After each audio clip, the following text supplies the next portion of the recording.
Hi friends, welcome to my channel. Sabudana తయారయ్యే కర్రపెండలంతో చేసుకునే ఒక స్నాక్ ఐటెం ఎలా చేయాలో ఈ వీడియోలో చూద్దాం. ముందుగా కర్రపెండలం దుంపను తీసుకొని బాగా శుభ్రం చేసుకోవాలి. ఇలా శుభ్రం చేసుకున్నటువంటి కర్రపెండలంను పైన ఉన్న స్కిన్ని పీలర్ సహాయంతో వీడియోలో చూపిస్తున్న విధంగా తీసుకోవాలి. ఇప్పుడు పైన ఉన్న స్కిన్ని తీసేసిన తర్వాత చిన్న చిన్న ముక్కల్లా కట్ చేసుకొని ఒక బౌల్లో అవి మునిగేంత వరకు వాటర్ పోసుకొని బౌల్లో వేయాలి. ఇప్పుడు వాటిని 2-3 గంటల వరకు సోక్ చేసుకోవాలి. ఇప్పుడు 2-3 గంటల వరకు సోక్ చేసుకున్నటువంటి కర్రపెండలం ముక్కలను మరొక బౌల్లో వేసి అవి మునిగేంత వరకు వాటర్ పోసి ఉడికించుకోవాలి.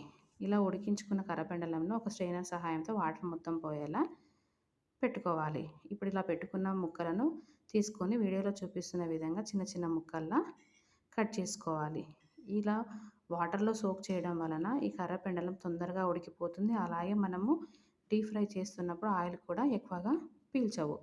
ఇప్పుడు స్టవ్ ఆన్ చేసి ఒక కడాయి పెట్టుకొని డీప్ ఫ్రైకి సరిపడా ఆయిల్ పెట్టుకొని ఆయిల్ హీట్ అయ్యాక మనం ముందుగా కట్ చేసుకున్నటువంటి కర్రపెండలం ముక్కలను వీడియోలో చూపిస్తున్న విధంగా వేసి గోల్డెన్ బ్రౌన్ కలర్ వచ్చే వరకు మధ్య మధ్యలో కలుపుతూ వేయించుకోవాలి.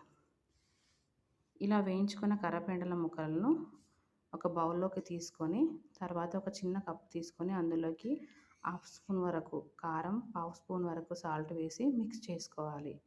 ఇలా మిక్స్ చేసుకున్న మిశ్రమమును మనం ముందుగా ఫ్రై చేసుకున్నటువంటి కర్రపెండలం దుంపల పైన వేసుకోవాలి. అంతే, మనకి స్నాక్ అనేది రెడీ అవుతుంది. ఇలాంటి మరిన్ని వీడియోల కోసం మన ఛానల్ను తప్పకుండా లైక్, షేర్ అండ్ సబ్స్క్రైబ్ చేయండి. Thank you for watching.